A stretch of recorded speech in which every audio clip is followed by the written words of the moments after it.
Hello, xin chào các bạn đã quay trở lại với kênh của mình là Kaytae. Và hôm nay chúng ta lại tiếp tục chơi sorry, Hogwarts Legacy. Ok, nào chúng ta bắt đầu nhá. Hôm trước là chúng ta mới bắt đầu chọn lớp, với cả chọn nhà, với cả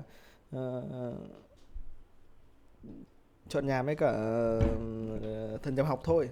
Hôm nay chúng ta mới bắt đầu đi khám phá. Ok. Nó không nói nhiều nữa, chúng ta đi thôi. Potato là quy này.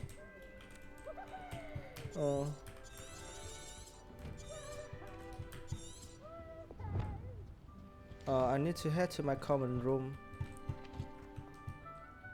Hình như là mình đang đi nhầm à? Now, which way is the common room?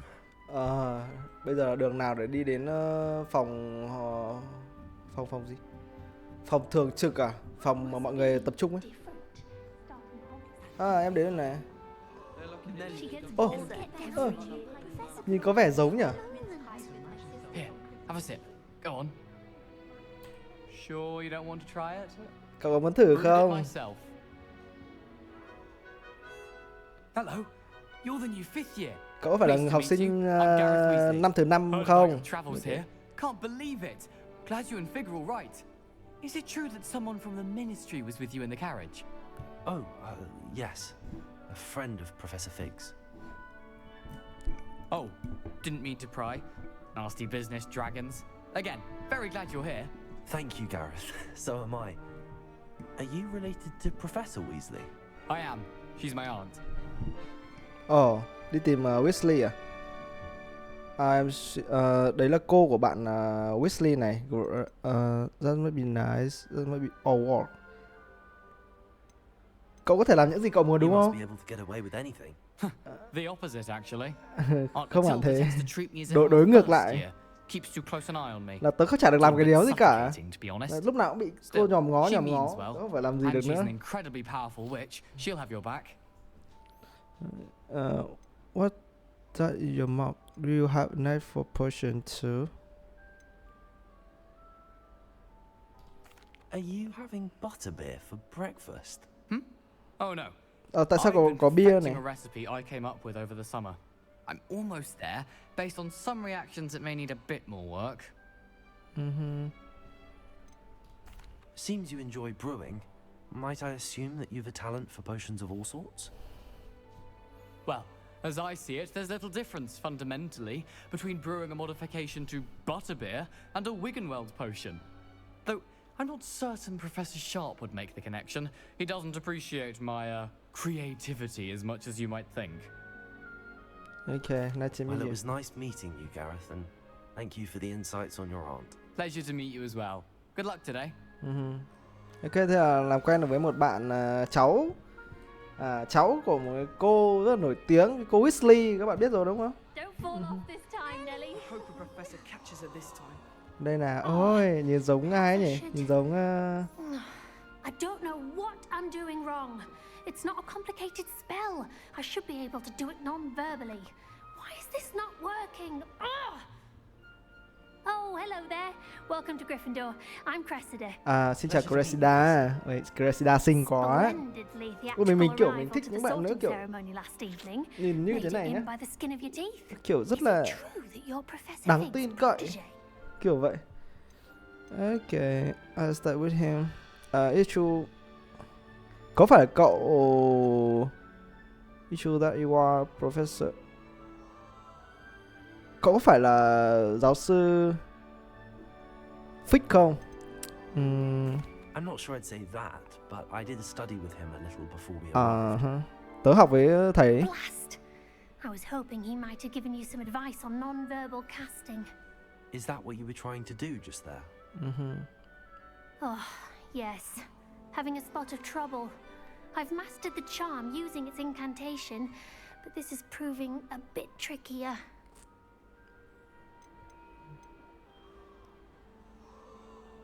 Jenny, a bit more practice.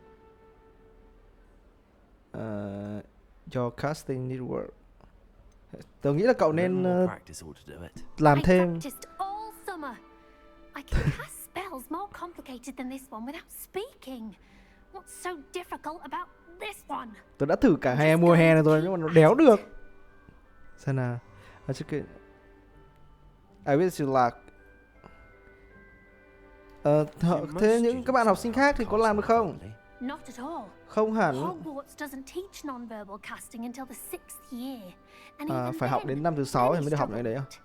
I'm simply trying to get ahead of the game. Okay, I wish you luck. Well, good luck with it. We wanna to meet you. You as well. Mình sẽ nhớ Enjoy tên bạn your này, first day. Cressida. Ok. Neu. Bạn Neu này bay được à?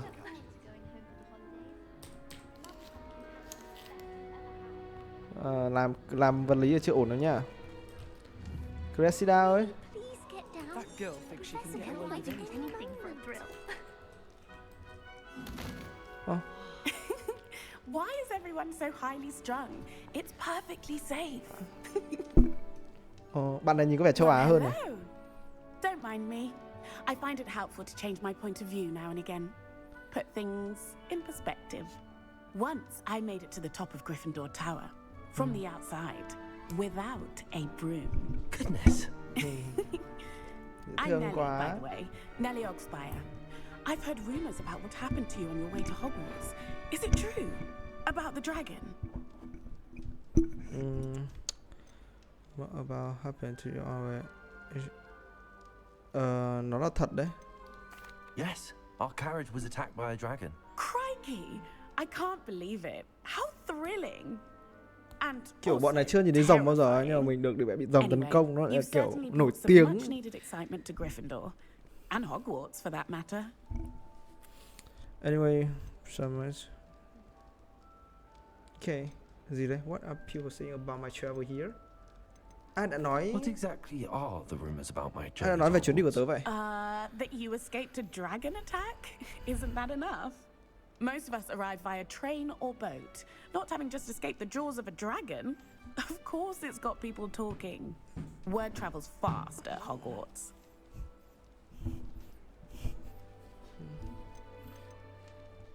Okay, nice to I'm meet sure you. I'll be seeing you around, either in our common room or when you scale your next tower. You never know. Bye for now. Xin chào, tạm biệt, hẹn gặp lại. New Gryffindor. Professor Weasley's waiting for you outside the common room. Cảm ơn anh đã nhắc nhở ạ. Sao lại chui thế này?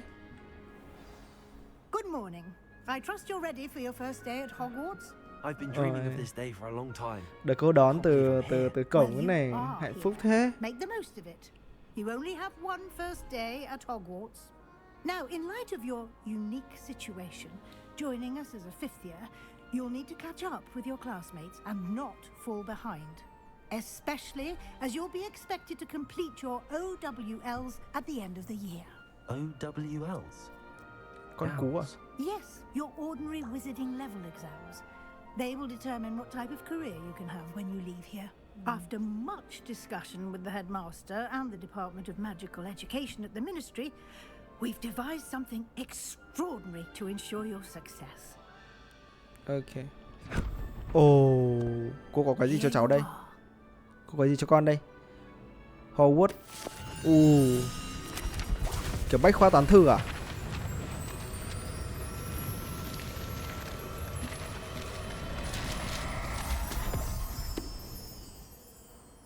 What is it? Đây là cái gì vậy ạ? Đây là cuốn sách của các pháp sư à?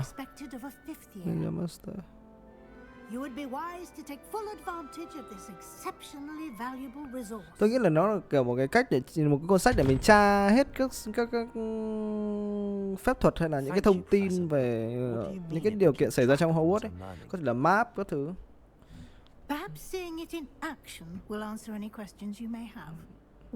Cái ông này đi qua đi lại đến giờ 2 lần rồi nhá. Cô lead the way cho con đi ạ. This way. The guide will give you opportunities to practice your magic and educate yourself about wizarding lore. Mình có đánh cô được không nhỉ? I certainly would have appreciated something like the field guide when I was a student. Using the guide will also train you to be alert to your surroundings. Cô Weasley đang giới thiệu về cái cuốn sách mà cô ấy đưa cho mình nhá. Mình có thể sử dụng để tra cứu thông tin. The guide appears to have some information for you about that painting of poor Baruch. Cái gì đây? Tại sao là cái gì đây? Simply cast Revelio on it and we'll see what the guide says. Lumos. Revelio. Ồ.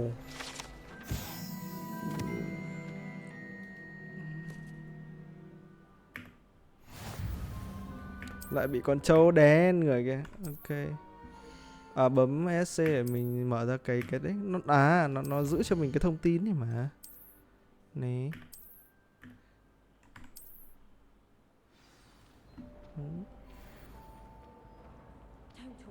Clever, isn't it? Thông minh đúng không?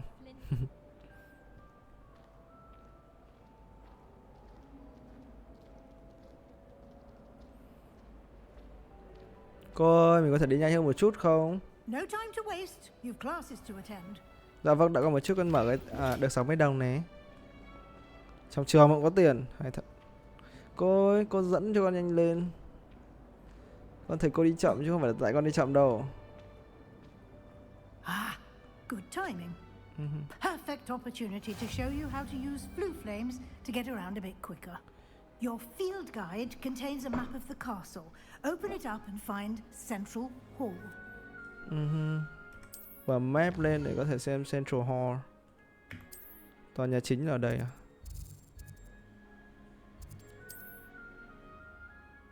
Green floor. Để mình có thể tìm hiểu về mấy cái đèn đó. Ở đâu cũng có luôn á.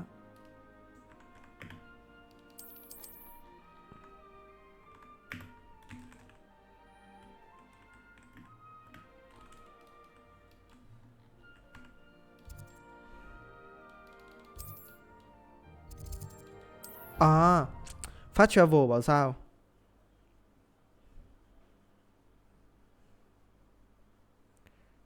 Mình bảo là vô lý. Nhìn quen lắm. And here we are. Quite the time saver. These stairs lead directly to Central Hall. Đây là cái cách nhanh nhất để travel. Anywhere in the castle quickly from Central Hall. Con có thể đi bất cứ đâu một cách nhanh chóng. Always something happening here. It's the heart of the hive. Our King's Cross station, so to speak. That should be all for now. You'll be expected to attend both Charms and Defense Against the Dark Arts classes today. And I'd like to be sure you get to Hogsmeade as soon as possible to replace the supplies you lost on the way here.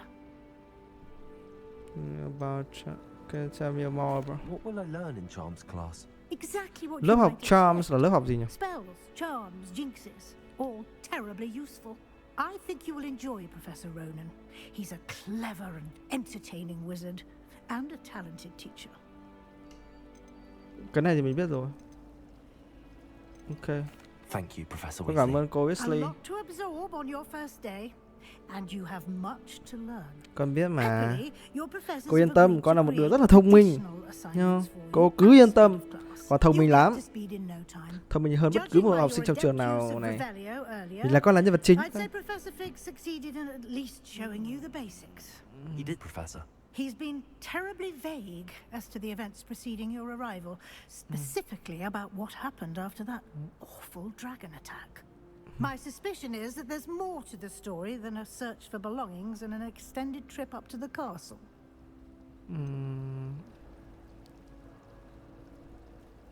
There's a fact. We did take a bit of a detour on the way here. Ended up exploring some ruins and... I shouldn't say more. Exploring ruins?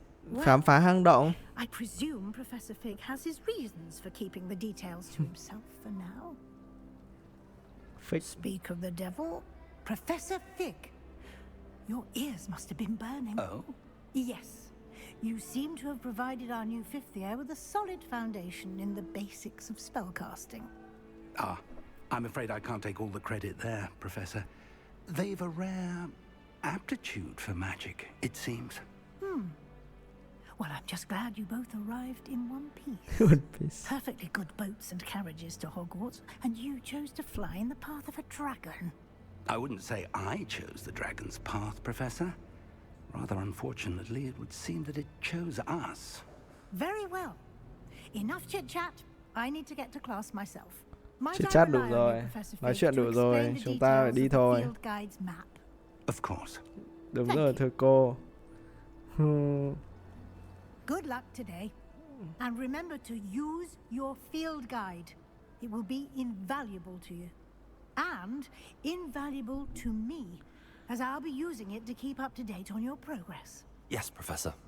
Come and find me in my classroom after you've attended both classes today, and I'll explain more about those assignments I mentioned. And we'll see if we can't get you to Hogsmeade for those supplies. Ok, con cảm ơn cô. Giờ đi theo lão Fix này. It's good to see you, Professor. And you. I was hoping our paths would cross today before you immersed yourself in studies. Did I hear you and Professor Weasley talking about exploring ruins? It's for nothing. It's for nothing, sir. Yes, sir. But I didn't tell her anything else about her travels here. I will say, I think she suspects we're not being entirely forthcoming. Yes, well, Professor Weasley is a brilliant and astute witch. It was right to keep the details to yourself for now. We don't know where this path we've embarked upon will lead. It may require a bit more flexibility with your time than she would approve of. And she may feel obliged to share details with the headmaster that would be better left between us. Understood, Professor. Good. Now, as capable as you are, I believe the ability you possess obliges you to be well trained. Happily, you have the benefit of an exceptionally skilled team of witches and wizards to guide you.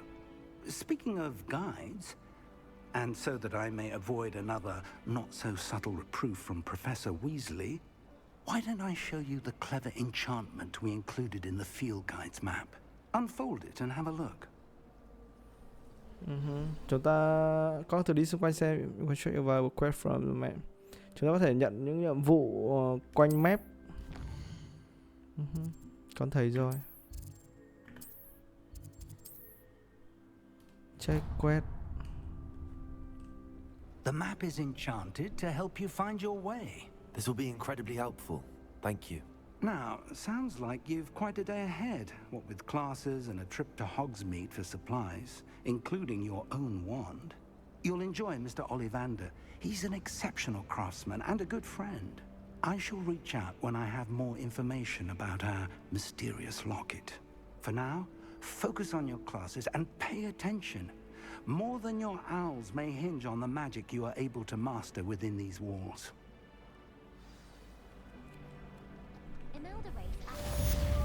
Ok, chúng ta đã hoàn thành nhiệm vụ chào mừng đến Hogwarts rồi.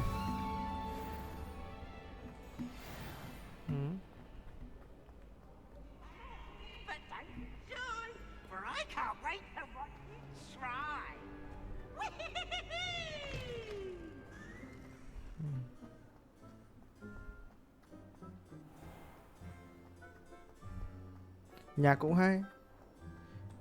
Ở đây có một cái đèn này. Nó sẽ tự kích hoạt,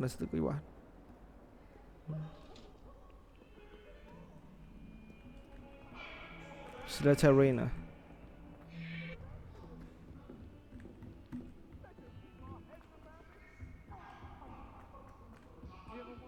Ôi, trời.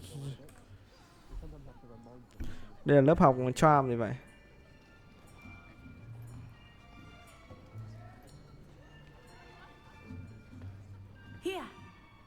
Behind you. There is an open seat here. Còn một chỗ ở đây nè. Hello, I am Nettie.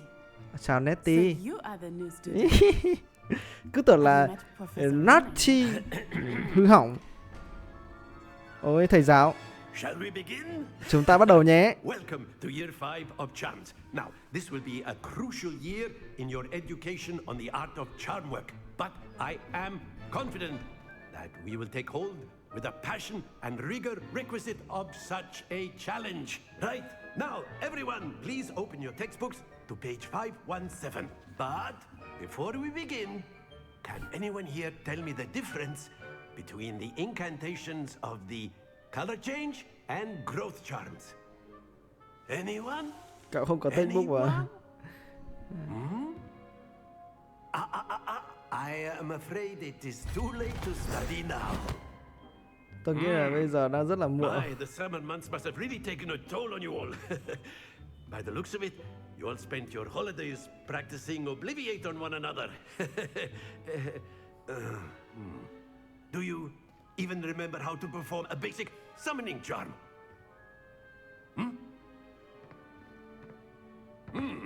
Well, it seems that we are in dire need of review. Everyone get into pairs and take positions on opposite sides of the classroom. Now let's put those textbooks to use as the blunt objects you so believe they are, and take turns summoning them out of one another's hands. Only one book will be needed per partnership, Miss Dale. Thank you. Get into place now. Ô, bạn này xinh quá. Bạn này là nhà nào đây?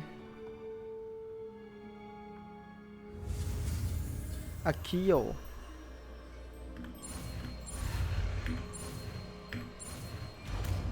Akio là chiêu đẩy gió, đúng không? Akio. Oh, shit. That is not bad. Điều đó không tồi đâu. You are a swift learner. I see a lot of potential, but remember, potential is nothing without practice. Keep at it. You might just rival Miss Onai here. Very good, everyone. That's enough of that.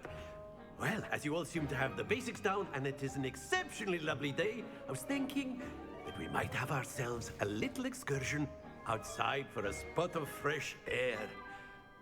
After me.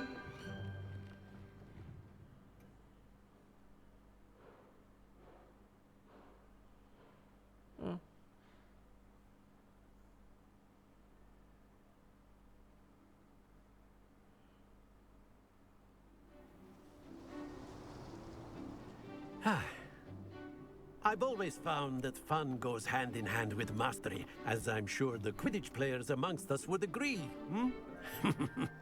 So, what better than a bit of sport to put our prowess with the summoning charm to the test, right? Ôi, thầy cũng VIP phết đấy chứ nhỉ?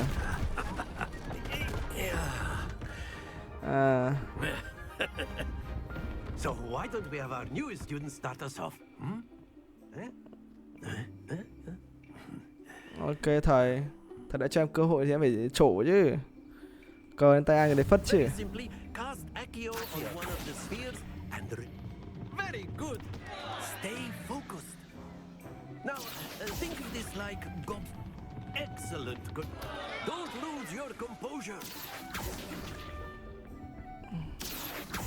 Splendid. Very good. Points to Gryffindor. But there's certainly no sport in playing without some friendly competition. Xin lỗi thầy nhưng mà em chưa quen. Lỗi qua. Come on up. Một chám. You'll be the blues just as before, and Miss Onai, you are. Tớ sẽ không nhường cậu đâu. Clear? Yes, sir.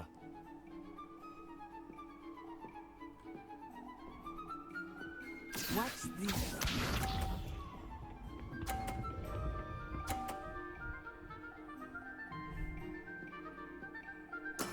There we go. Accio.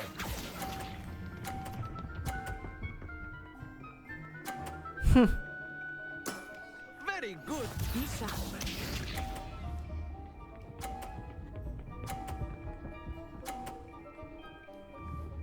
Cậu khá đấy. Nhưng mà tớ khá hơn.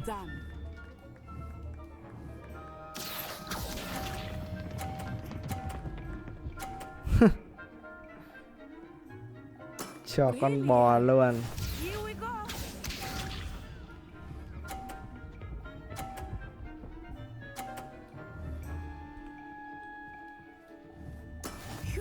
Tớ thắng là rõ rồi. Accio.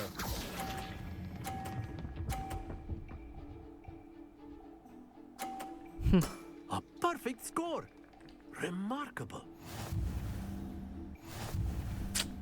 Quá đơn giản, tất cả chỉ là đánh lừa anh em thôi. Tôi chỉ đánh lừa anh em thôi. Nhớ, tôi chỉ đánh lừa anh em thôi. Tưởng gì dăm bài trò à? Đừng bao giờ coi thường người khác. Rồi. I think we are well past interesting at this point. I'll say. Enough chatter. Focus now. You will need it. This round settles it all. Let us see this. Cũng khá đấy. There we go. Accio.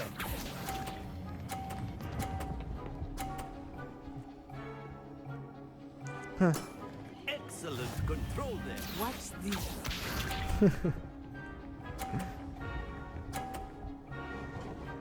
Khá lắm. That is how it's done. Thế là tới đây. Đợi tí. Cho cái này đi qua đã.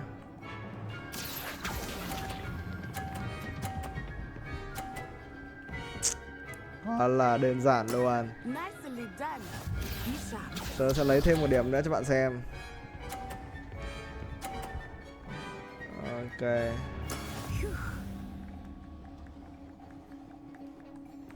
Accio.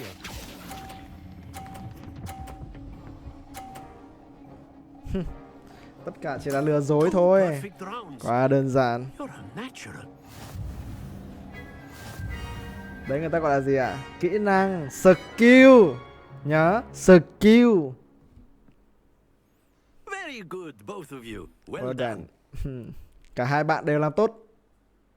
Chúc mừng hai bạn.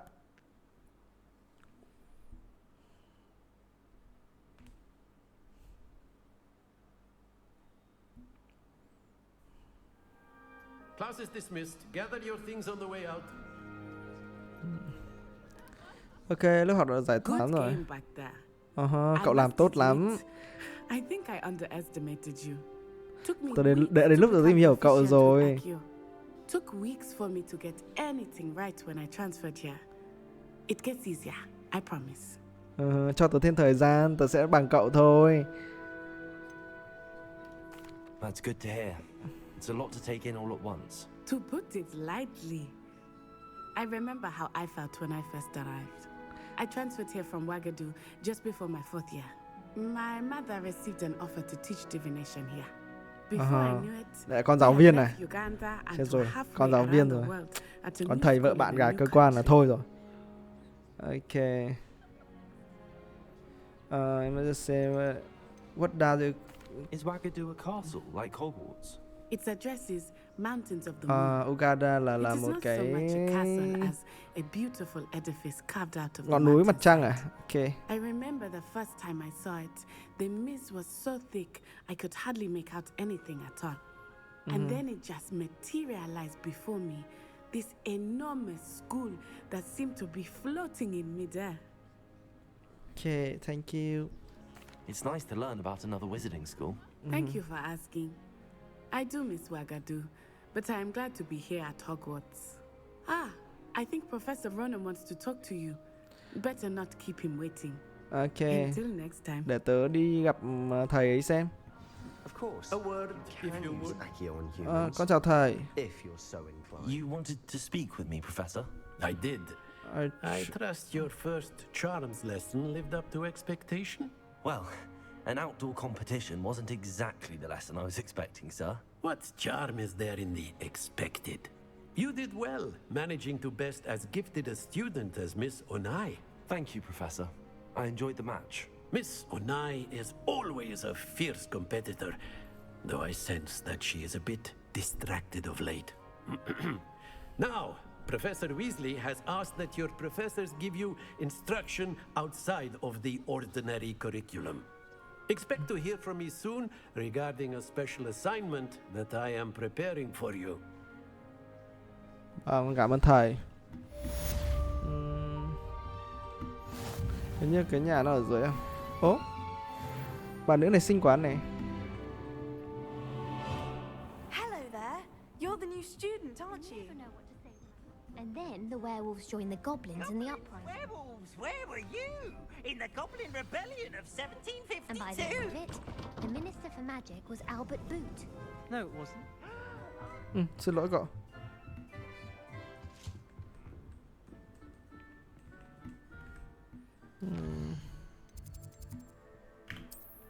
Để tớ coi. Mình phải đi ngược lại.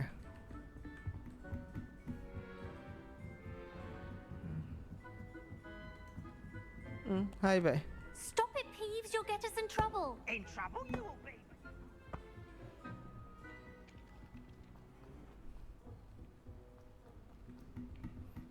Ok, đi nhanh quá.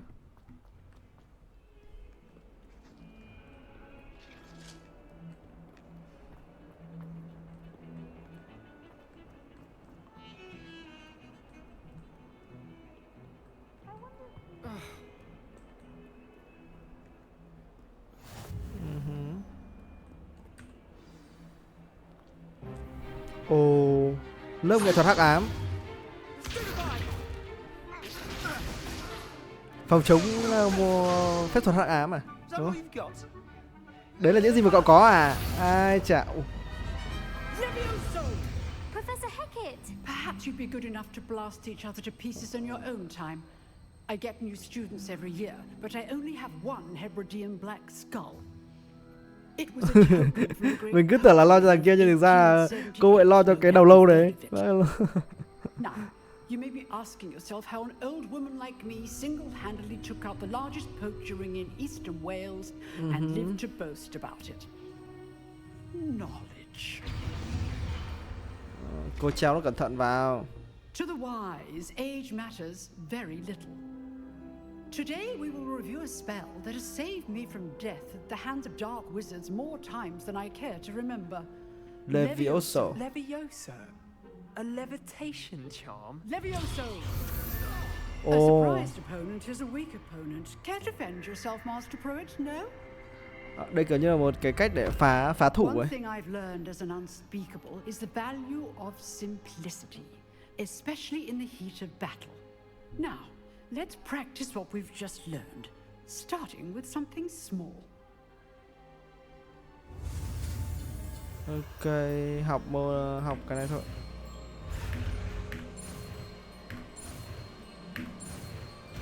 Ok. Levioso. Levioso.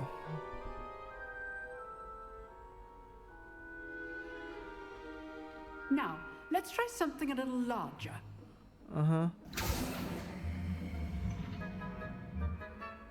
Cho mình học cách đấy à?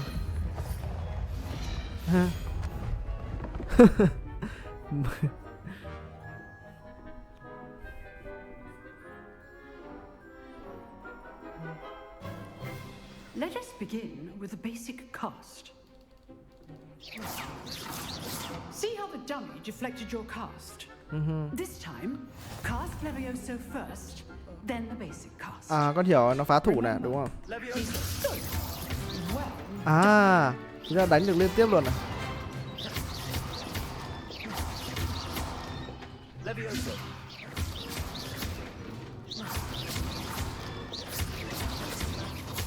Oh. Very good, but the best way to practice is by dueling. We'll start with you two.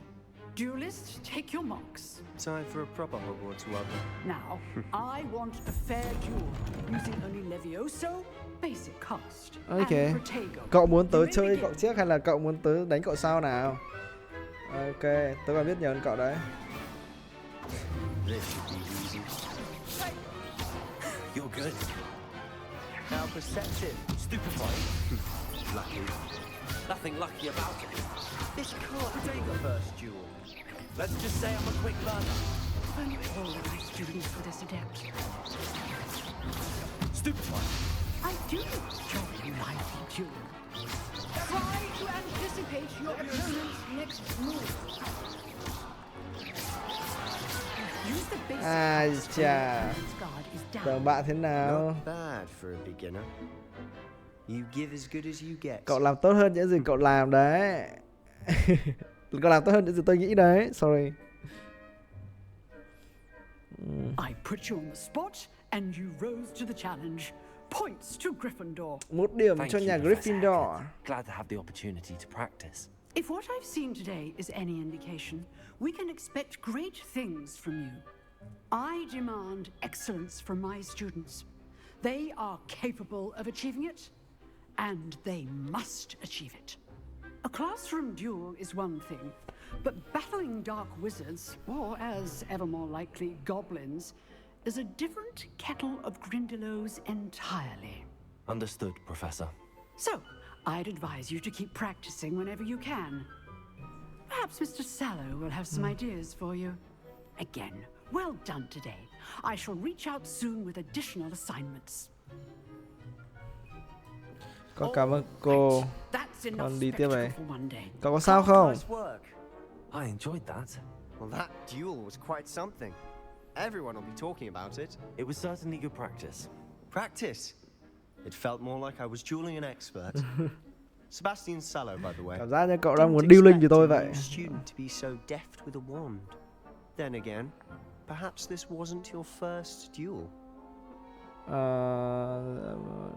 This one never is you. I've dueled enough. Consider yourself lucky I held back. Huh, fair enough.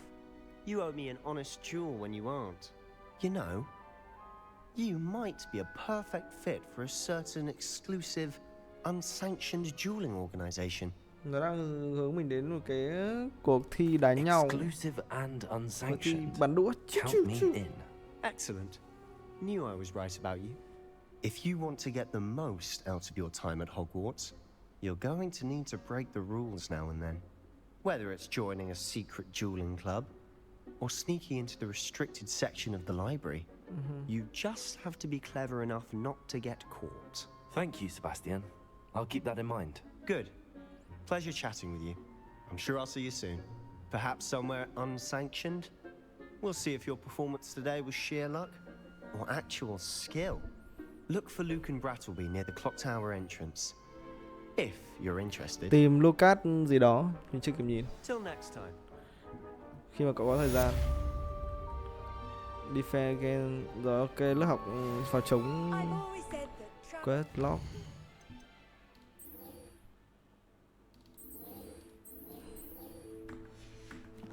Đi nói chuyện với Lucas. Lucan Brattleby đúng không?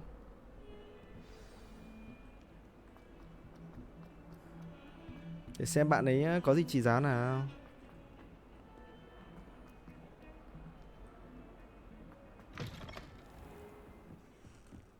Đẹp thế.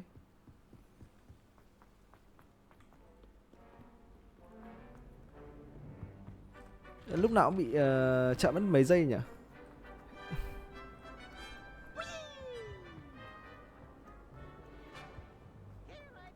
Đấy, cái cửa sẽ bị lốt một tí.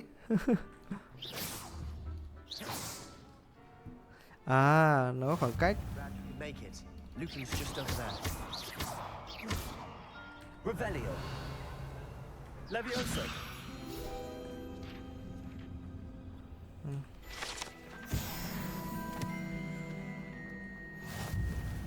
Revelio.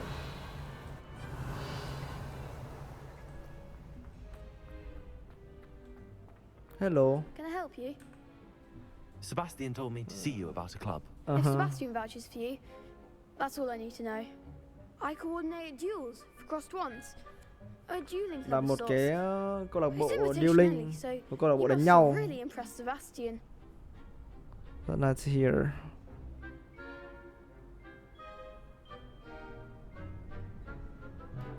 I'm flattered to hear that. Sebastian's not a bad duelist either. Imagine it's quite something to see the two of you duel.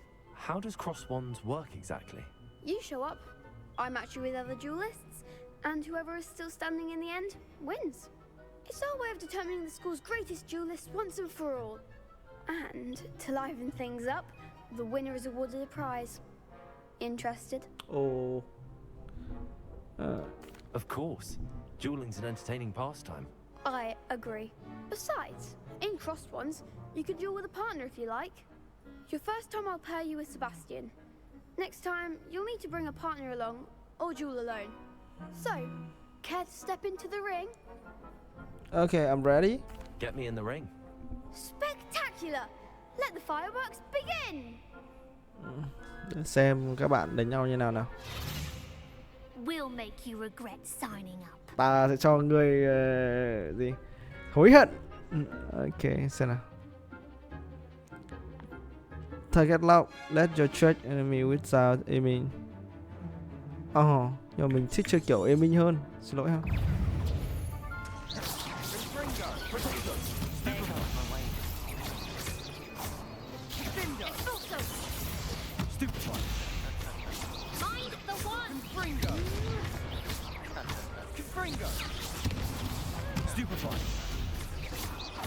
Act like a winner. Stupefy.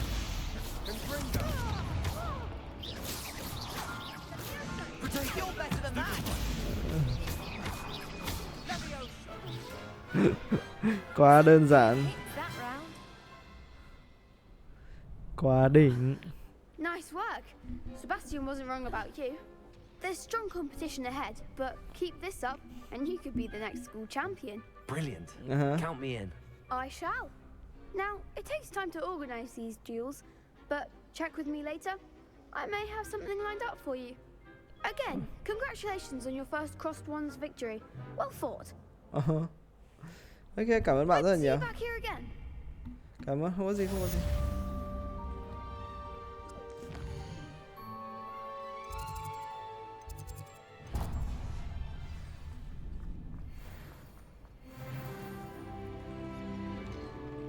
Handy resource indeed, your field guide.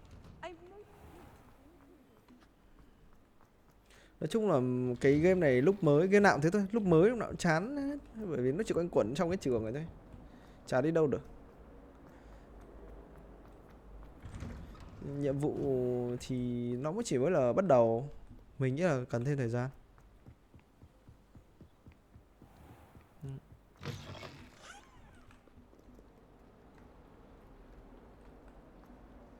Đợi một chút nhé, không biết là có cảm giác hơi lag không nhỉ? Mình thấy có vẻ hơi lag một chút, mình sẽ giảm cấu hình game xuống một chút. Hôm qua lên cho lên Ultra, cho xuống 2 rồi nhé. Ok.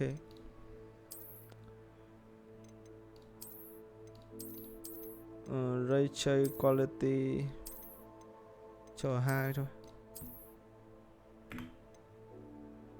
Hình như là phải khởi động lại game mà.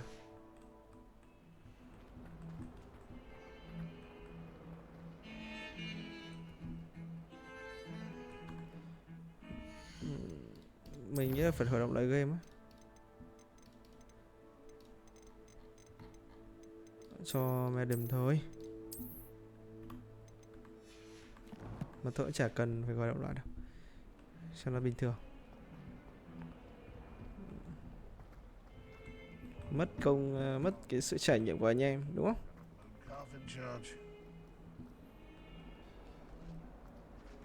Ok, ra sân rồi. Cái gì? Ôi ôi, Tiểu Cường, à không, Tiểu Mao à? Nhìn nó như muốn nứt trứng mình vậy.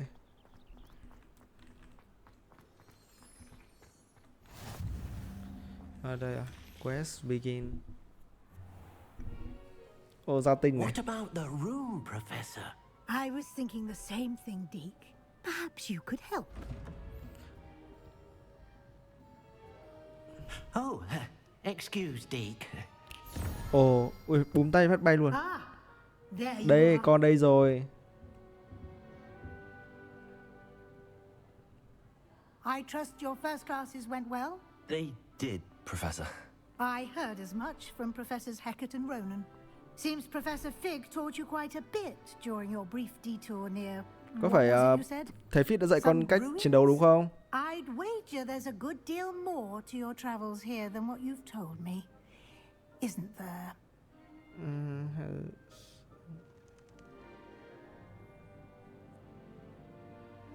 No. Hasn't. Thế thầy Fig đã nói gì với cô chưa? Have you and Professor Fig not discussed my training? He continues to be reticent about the details, mentioning only a few spells. Revelio, was it? And Lumos? That's correct, Professor. I see. Like trying to get a sonnet from a streeler.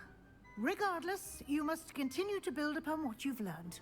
In that regard, I've asked your professors to help hasten your progress with some extra assignments.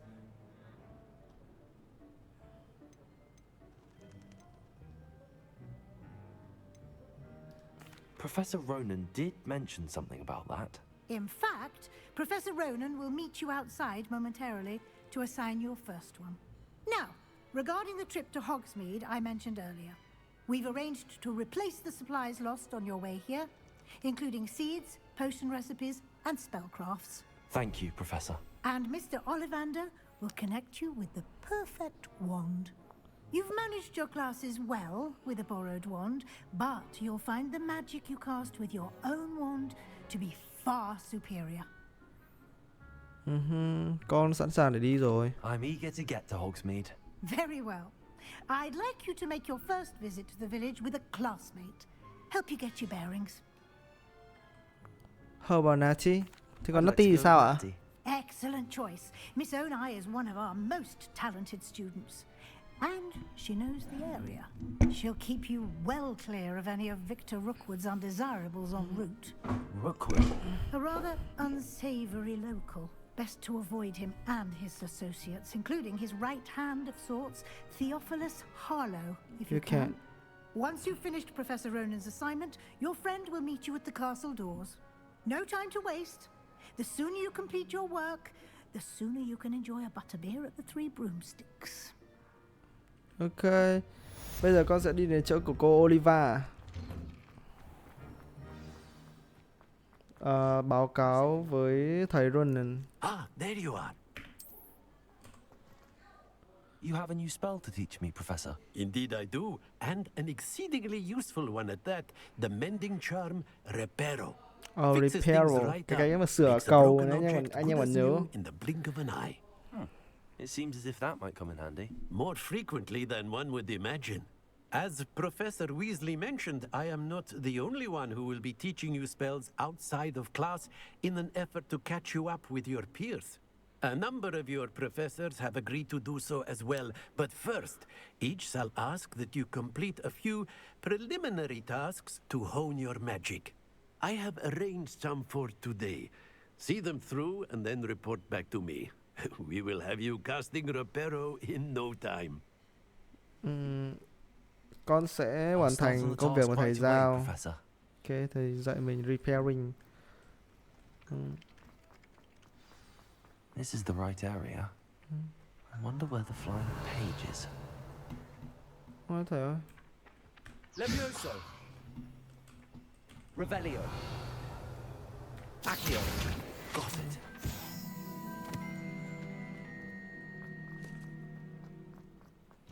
A flying page must be around here somewhere. Don't get too Brilliant. Might some kind soul help me?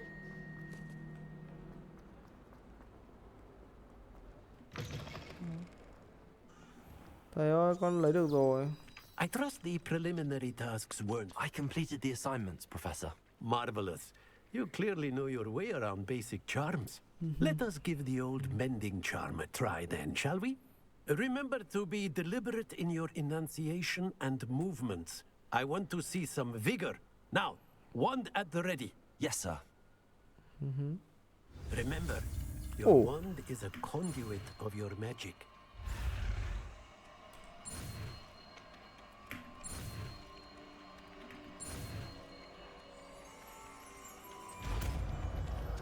Reparo.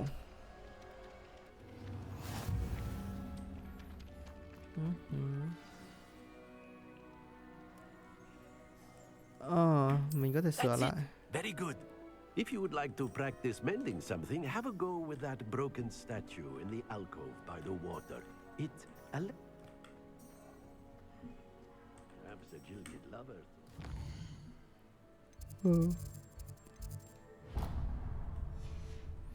Để con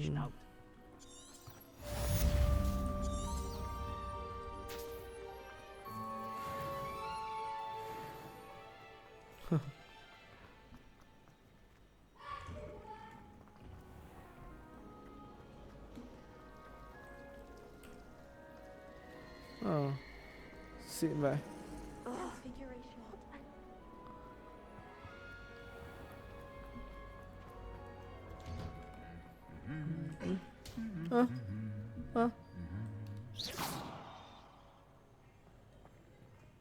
Ủa? Hai người vừa làm cái trò gì ấy?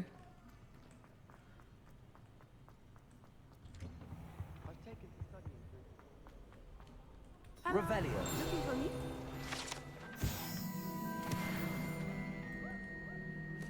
Natty, I hope I haven't kept you waiting long.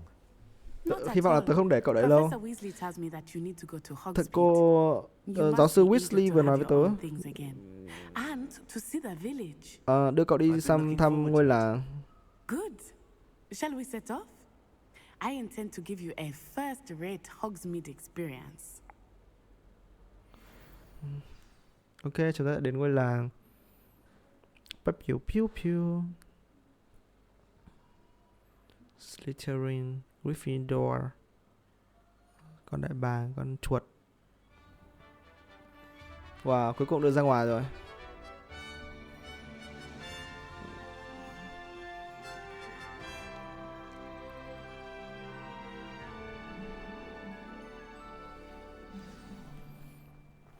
I was glad Professor Weasley asked me to accompany you. Really? Rất là hân hạnh được dẫn dắt cậu. I had planned to extend an invitation to you myself. I thought you might enjoy a butterbeer in the village.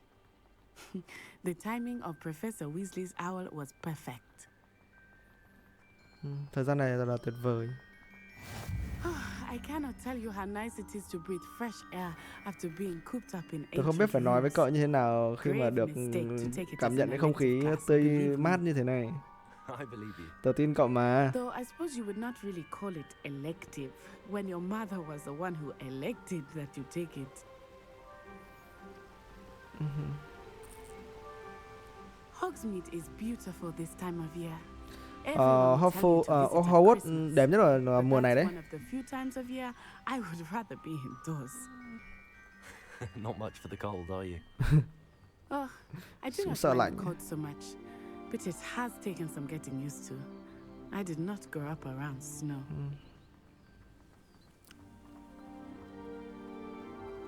Oh, wait, over here. I often spot lacewing flies in this area. Oh? What's so special about them? They are interesting to look at, but if you stew them, you can also use them in potion making. Okay.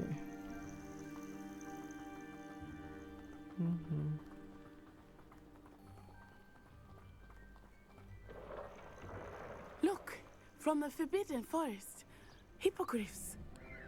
Hippogriff. Con kia là con hippogriff, từ thời gọi là mã, nhân mã. Vừa đại bàng lai với con ngựa hay là lai với con hổ ấy?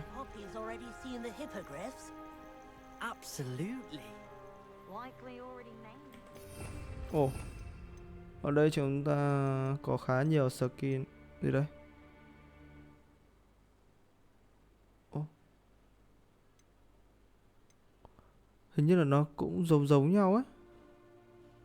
Avada Kedavra. Nó cũng giống nhau mà. That's the Forbidden Forest on the left. It's off limits to students, as the name implies. Why is it off limits? The professors claim it is too dangerous. I think they're calling it forbidden. Rừng cấm. Tôi nghĩ là do nó quá nguy hiểm nên mọi người đặt tên cho nó như vậy. Past that ruin. Phía trước mình là rừng cấm đúng không? I would spend all of my time exploring if I could. I confess I was surprised when Professor Weasley mentioned that you knew the area, since you're relatively new here. She said that? She knows more about me than I had thought. I will say, while I certainly learn a great deal in class, much can be gleaned outside of the castle walls.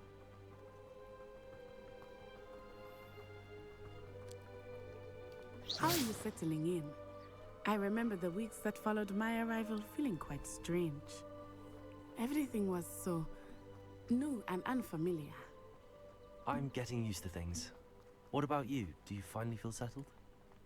I still miss my homeland, but it is beautiful here too. And getting out of the castle and exploring helped me to adjust quite a bit. Hogwarts has become something of a home now, I would say. Hopefully it will for you too. Mr. Moon! He is the Hogwarts caretaker. Nói về việc nhớ nhà khi mà đến đây. Revelio. Hello, Mr. Moon. Have you met our new fifth year? Mr. Moon. Pleasure. You might want to turn back, Miss Onai. Turn and run. Is everything all right, sir? Oh, it looked right at me. Eyes big as saucers. What did Mr. Moon? Jammy guys. Lại say rượu. Ugly and airy and Khổ sự. terrifying. I shall be at the castle where it's safe. Đánh thầy 1 triệu này. Good luck to both of you. Poor Mr. Moon. A demiguise. I think he had too much fun in the village. I will say that I have never seen him in such a state. Really there is much to see outside of the castle walls, not just Hogsmeade. Đá mặt trăng. I am happy Không to biết là cái gì. explore whenever you'd like. Rumors being what they are about goblins and such, it might be nice to have a friend with you. I'll keep that in mind, Natty. Thank you. Đến ngôi làng gì đấy? Hogsmeade. And here we are. It is hard to know where to start. The Three Broomsticks is the place for butterbeer. And you can get any sweet you can imagine at Honeydukes. I could not choose a favorite shop here. It changes with every visit. I can tell you that you are certain to find everything you need in Hogsmeade. Có thể tìm được tất cả mọi thứ ở đây. Professor Weasley said that you need to get potion recipes, spellcraft, some seeds, and... A new wand. Of course. You will enjoy Mr. Ollivander, and I am keen to see what you will do with a wand of your own. You should be able to collect everything you need and still have time to explore a little as well. Experience Hogsmeade. Mình phải mua đũa, mua hạt giống, mua một vài thứ nữa để bắt đầu cái công việc học hành. Enjoy yourself. I will see you soon. Vâng. Đây có chỗ cắt tóc mà. Master Shop Empire. Đầu tiên bây giờ mình sẽ đến cái chỗ này.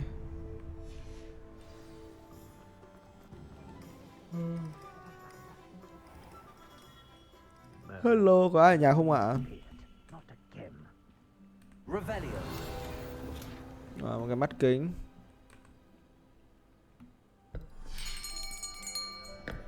I'll be right with. Ah, it's you.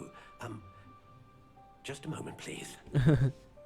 Trong nhà bác này bán này đây, bán đũa đây. Hello, sir. I'm looking for a new wand. Yes, it's about time. Yes, about time. Well, you're our new fifth-year student, are you not? Oh, what am I saying? Of course you are. Gerbold Ollivander's the name. But of course, you'll have heard of the Ollivanders, I'm sure. Finest wand makers in the world. It's a pleasure. Tao rất là hân hạnh được gặp cháu. Truly. Now, come with me. Nào đi về ta. Đi tìm một cái một chiếc đũa mà phù hợp với cháu nhất nào. Yes. Yes. Cái đũa nào đây? 10.5 inches. You might do. 10,5 inch à? Ôi, cũng đẹp chứ. Well, go ahead, swish.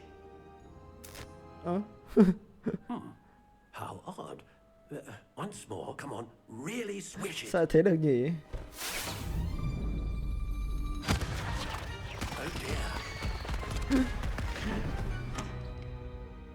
Well, this isn't a good match at all, is it? We'll find you something, not to worry. No, not you. Perhaps. Loại gỗ hiếm à? Yes. 13. A 13,25 inch, 13 cm, 25 inch, 13,25 cm tầm đấy.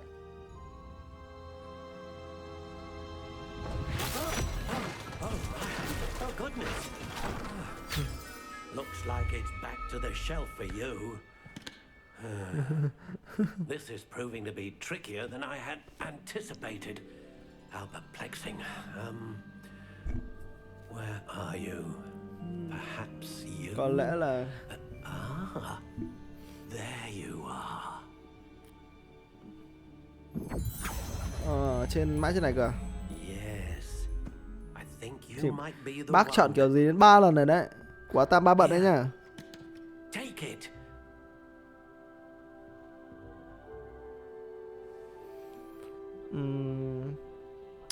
Cháu thấy có vẻ nó chưa được hợp ý cháu lắm.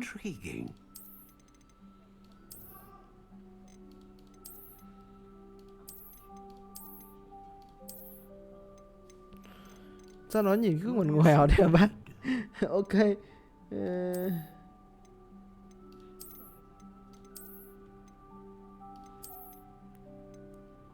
Cháu muốn còn nó thoải mái. Gỗ này được. Độ dài. Curious indeed. Ta.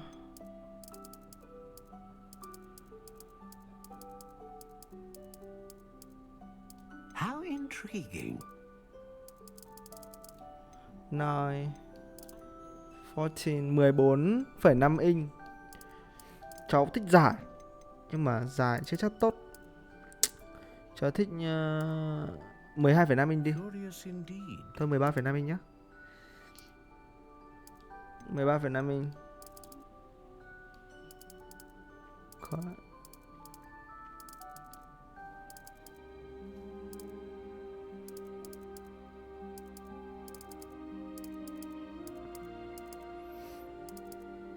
How intriguing.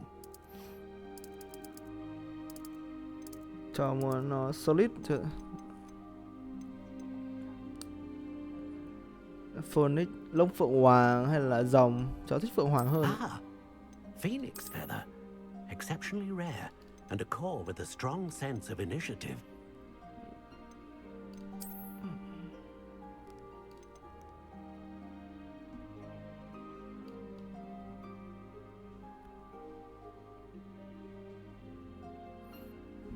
Cho lấy cái này đi. What do you think?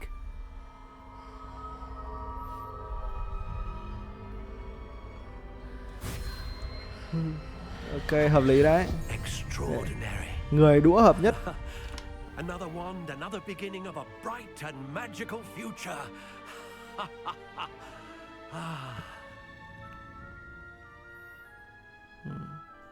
Now, how did that feel? Cảm giác thế nào? Cháu thấy tốt. Nó khác biệt. Your connection seemed particularly powerful. The right wand will learn from you, just as you learn from it. I'm eager to try Học hỏi it lẫn out. nhau. Of course. And a phoenix feather core is terribly selective. This will be an excellent match indeed. And the bond between you and your wand should only grow stronger. Do not be surprised at your new wand's ability to perceive your intentions, particularly in a moment of need. That sounds wonderful, Mr. Ollivander. Dù sao thì con cũng cảm ơn Do come and see me again ông rất là if nhiều. ever I can be of further assistance. Ok. Visual scroll.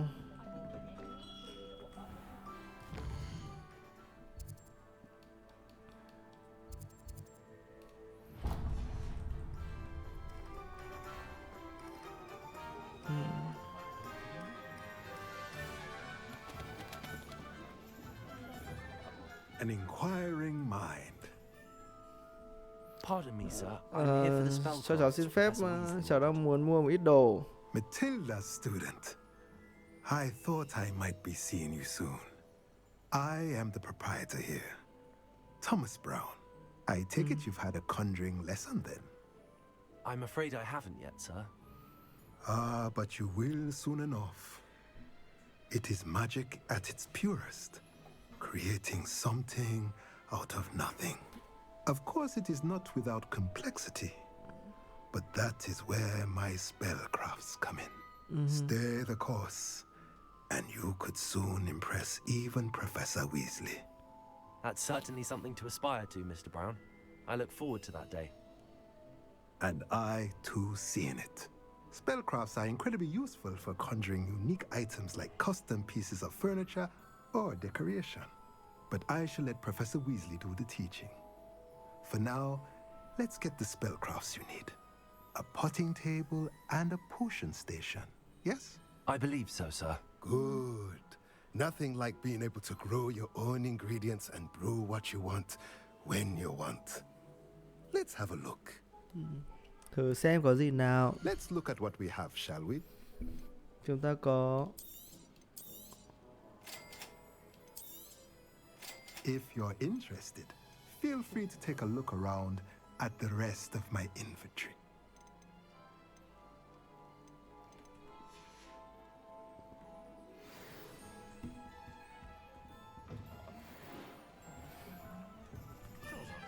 Nhà bán thuốc đây.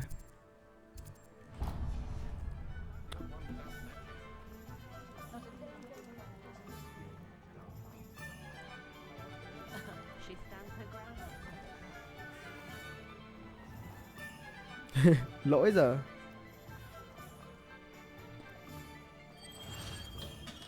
Welcome to J. Pippin's Potions. Pardon me, sir. Oh, thank goodness. When I heard the bell, I thought you were Miss Lawang. Not that she deigns to come here. Though I don't believe I've seen your face here before, either. It's my first time in Hogsmeade, actually. Is it really? Well, Parry Pippin at your service. And this is J. Pippin's Potions. Potions for all ailments. You'll have read it on the sign, of course, but Grandfather always made me say it in full. How may I help you today? Professor Weasley sent me to collect some recipes. I'm new at Hogwarts. You're the student she sent the owl about.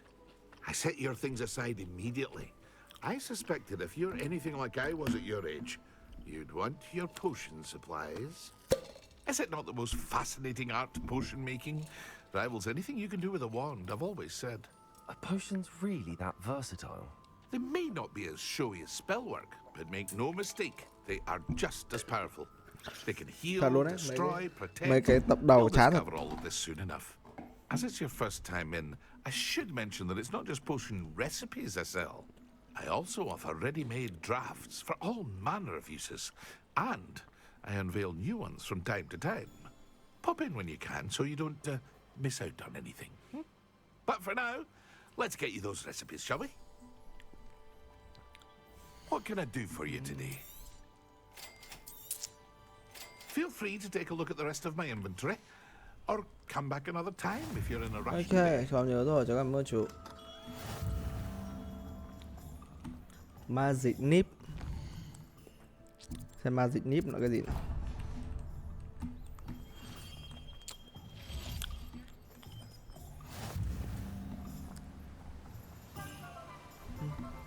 Revelio.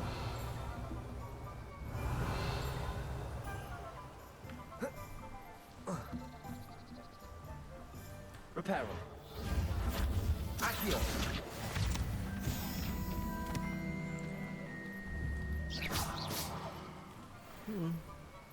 Revelio. What? Accio.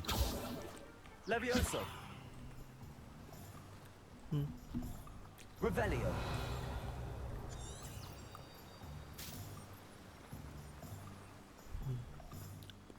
Well, hello there. Pardon me, sir. I'm here for the seeds Professor Weasley arranged for me to collect. Oh, the dittany for the new 5th year. I take it that's you then. Sao ai biết tôi là nhân vật chính à? Giống Harry Potter. Is it 5th year? You must be positively reeling from it all. Not at all. I'm choosing to see it all as one big adventure. Well, bravo. Not everyone has the temperament to take things as they come. Name's Timothy Teasdale, by the way, and this is my shop, the Magic Neep. I keep the cart out here because I like a good chat. Can't very well be in the thick of things if I'm hidden away inside now, can I? I suppose not. In addition to seeds, I have plenty of plants. Grow everything myself. My speciality is potion ingredients. Even Pippin purchases from me. But what say we get you a packet of Dittany seeds? Let me guess. You're after something fresh. Do have a look around. Plenty of ingredients to pique your interest, I'd wager. Revelio. Well, that's everything. Better go and find Natty. Accio. Revelio. Rồi, ok. Quay trở lại về bạn Natty thôi.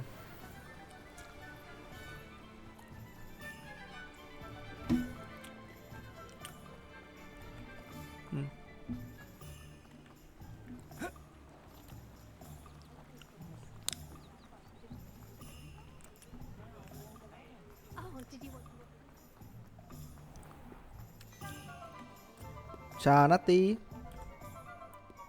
Ah, I have everything. I see what you meant about not being able to pick a favorite shop. We should walk around a bit more. Perhaps today is the day I finally pick one. Ồ, cái gì vậy? Wow. Wow.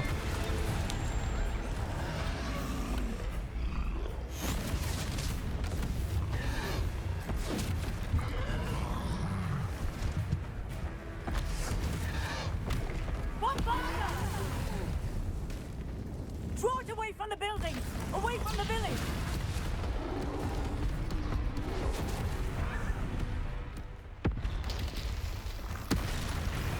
Uầy. Là một con nữa à? Hình như là chỉ có né thôi, không đỡ đòn nữa. Đây đòn vật lý.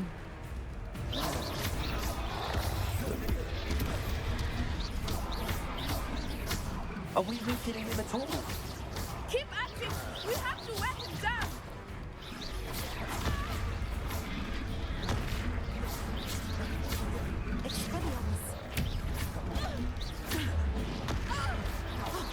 What was that? I was trying to beat him with his own game. I like it. Do more of it.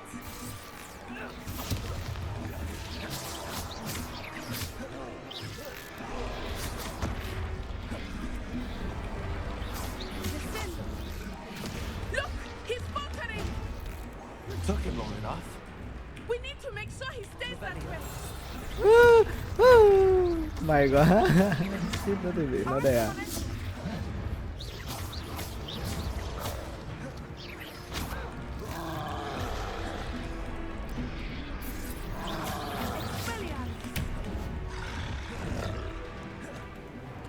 Đúng hết người nhện vậy.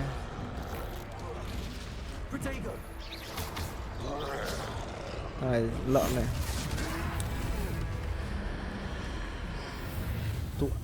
Ô, tự nhiên lấy đâu ra? Này, lấy đâu ra phép thuật thượng cổ vậy?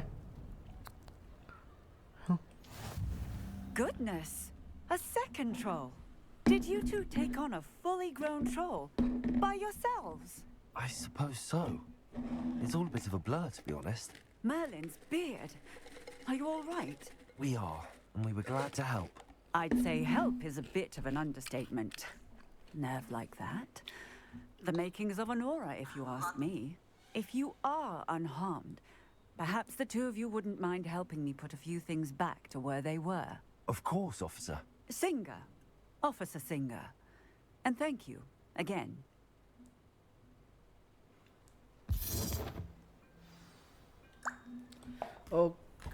Bây giờ mình phải đi repair lại. Leviosa. Repair. I will see what he wants. Revelio. Một đống đồ vì One less thing for Officer Singer to worry about.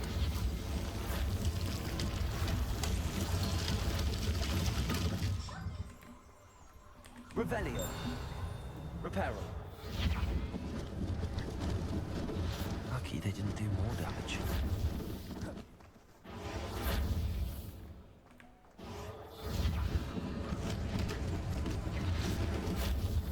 Revelio. Ôi ôi, nguyên một căn nhà này. Accio. Reparo. Revelio.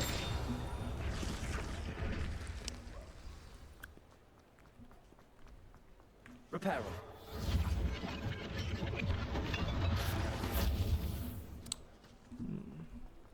Revelio. Xem mình nhớ có cái thùng ở đây.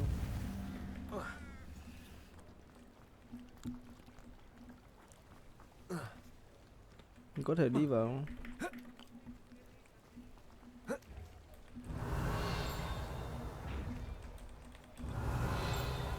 Cái thùng này chắc là sau này mới mở được.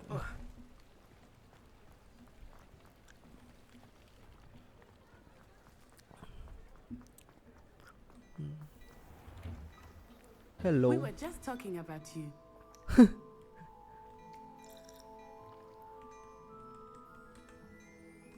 Hello, sir. I don't believe we've met. Allow me to introduce myself, Augustus Hill, clothier extraordinaire. I should like to thank you for your remarkable bravery in fighting those trolls, and not to mention your help restoring Hogsmeade to its rightful state. I was happy to help. Frankly, you deserve an Order of Merlin. But I can offer you something much more useful. I own Gladrag's wizardware, and among my inventory are some unique items that afford certain protections, as it were. Life-saving protections. And as I suspect this won't be your last dangerous encounter, I'd like to give you one such set of robes, in thanks for what you did today. Thank you, sir. Thank you, Mr. Hill. That's very generous of you. It's the least I can do. Now, let's try this on for size, shall we? Plenty for your perusal today. Take your time. Cho mình 118 đồng thôi. Offen. Okay.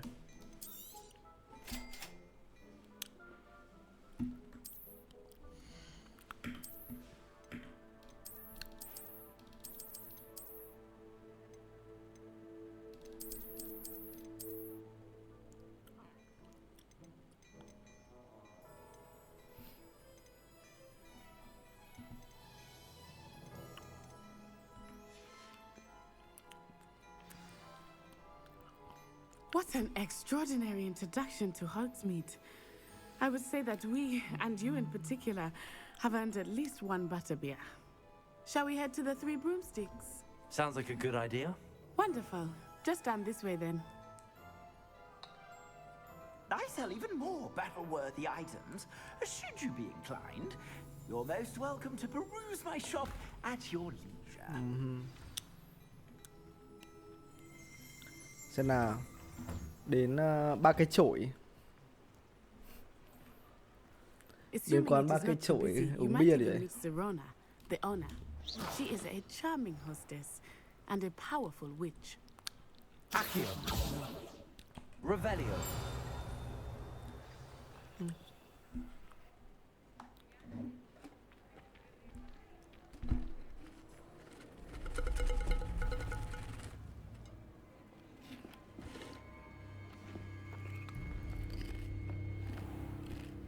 You said you could get to the child when they came to Hogsmeade. That all you needed was a distraction. I gave you a distraction. I just watched a student take down your distraction. Who's this child? What are you not telling me? All you need to know is that if you cannot get to the child, then you have no value to me. Let's go.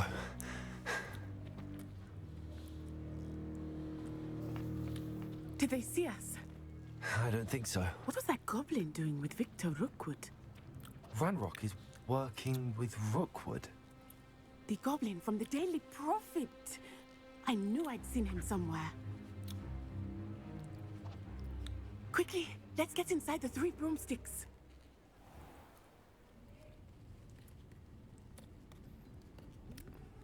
It's a treat to see you, Lodgok. I shall let you know if I hear anything. Hả? Thank you, Sirona. You be well. Vui vãi. Nghe cái giọng với cái chẳng khác gì nhau ấy. Sao nó khác biệt thế?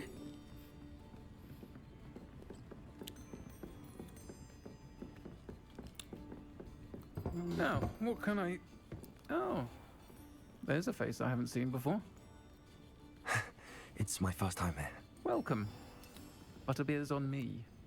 Bia bơ nhé. Heard about the attack. I shall be looking in on the other shopkeepers and residents shortly.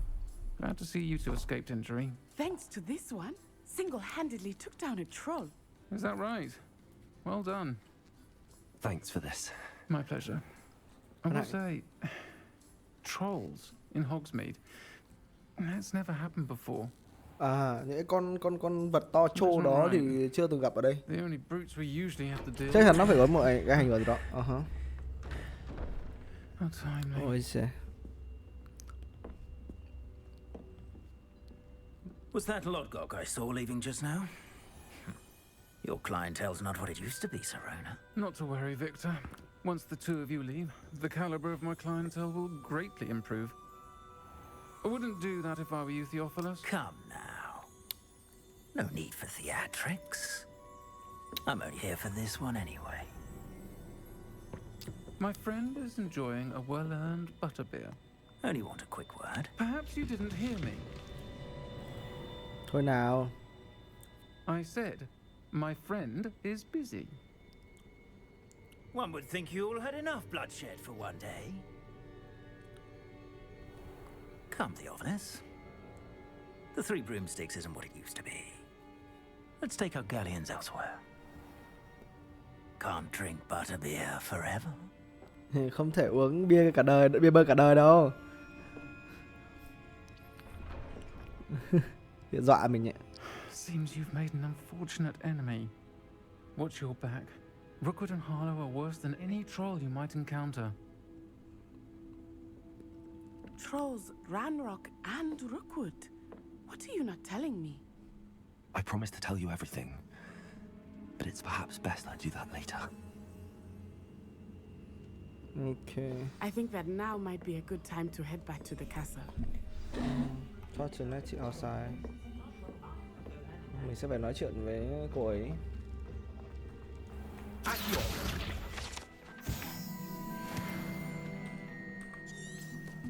Protego! Revelio!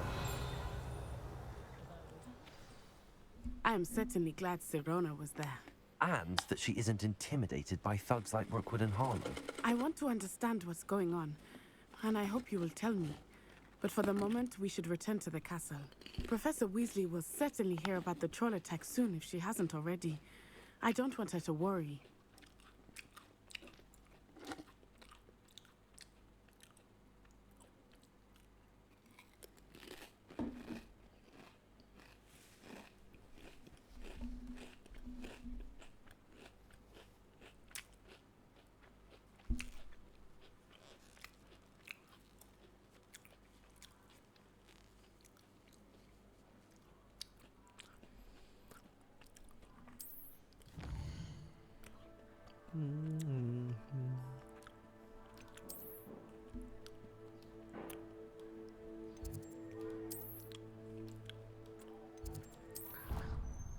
Okay.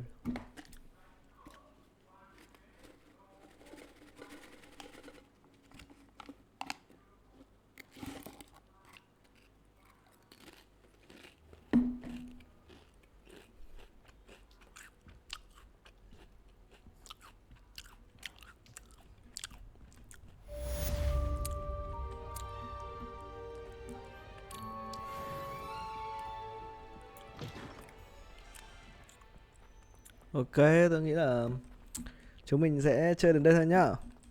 Ok, tôi thấy 2 tập vừa rồi, 2 tập hôm trước và hôm nay nó hơi nhàm. Tôi hứa với các bạn tập thứ 3 sẽ hay hơn. Và cảm ơn các bạn đã xem và theo dõi. Chúc các bạn vui vẻ.